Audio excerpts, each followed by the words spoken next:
ওসমান হাদির মতো অন্যান্য প্রার্থীর উপরও হামলার আশঙ্কা করছেন রাজনীতিবিদরা।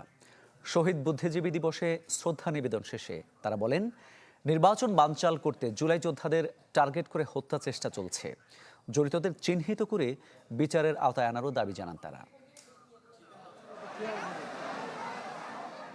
জাতির শ্রেষ্ঠ সন্তানদের বিনম্র শ্রদ্ধা জানাতে শীতের ভোরে হাজারো মানুষের সমাগম। বিভিন্ন শ্রেণী পেশার মানুষের পাশাপাশি ছিলেন রাজনৈতিক দলগুলোর নেতারাও। সকাল ৯টার পরে মিরপুর শহীদ বুদ্ধিজীবী স্মৃতিসৌধে আসেন দলীয় মহাসচিবের নেতৃত্বে বিএনপির কেন্দ্রীয় নেতারা। শ্রদ্ধা নিবেদন শেষে মির্জা ফখরুল ইসলাম আলমগীর বলেন, ৭১-এর মতো ২৪-এও দেশের সন্তানদের হত্যা করা হয়েছে, আঘাত আসতে পারে আবারও।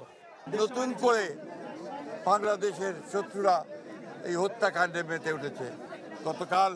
গত পরশু যে হত্যাকাণ্ড হয়েছে, আমরা তার তীব্র নিন্দা জানিয়েছি এবং আমরা আশঙ্কা করছি যে এইরকম আরও ঘটনা ঘটতে পারে। যে কোনো মূল্যে বাংলাদেশের স্বাধীনতাকে রক্ষা করব, সার্বভৌমত্বকে রক্ষা করব এবং গণতান্ত্রিক অগ্রযাত্রাকে সামনের দিকে এগিয়ে নিয়ে যাব।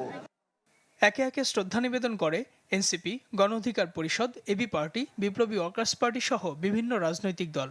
প্রত্যেক দলই নির্বাচনের আগে আইন শৃঙ্খলা পরিস্থিতি নিয়ে উদ্বেগ জানান।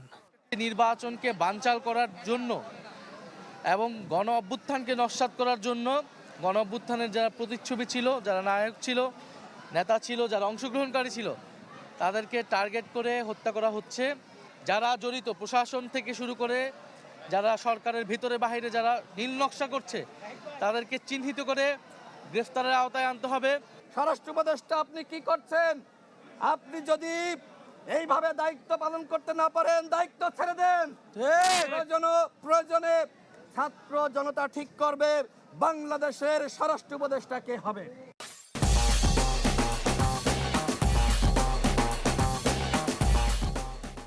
এদিকে রায়েরবাজার বধ্যভূমিতেও শ্রদ্ধা নিবেদন করেন অনেক রাজনৈতিক দলের নেতারা।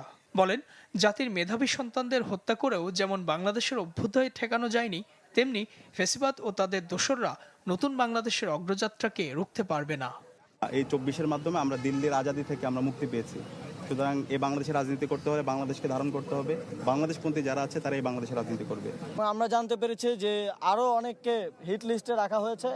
আমরা স্পষ্টভাবে বলতে চাই, ৭১-এ যেমন হানাদার বাহিনীর এবং তাদের দেশীয় দোসরদের ষড়যন্ত্র সফল হয়নি, ঠিক একইভাবে এবারেও পরাজিত ফ্যাসিবাদের দোসরদের কোনো ধরনের ষড়যন্ত্র সফল হবে না। পতিত ফ্যাসিস্টরা আজকে পরিকল্পিতভাবে সারা দেশে অভ্যুত্থানের যে অর্জন সেটাকে ব্যর্থ করে দিতে চাইছে এবং তারা কিলার বাহিনী নিয়োগ করে তারা বিভিন্নভাবে আজকে সারা দেশে একটা অরাজকতা, আতঙ্ক তৈরি করছে।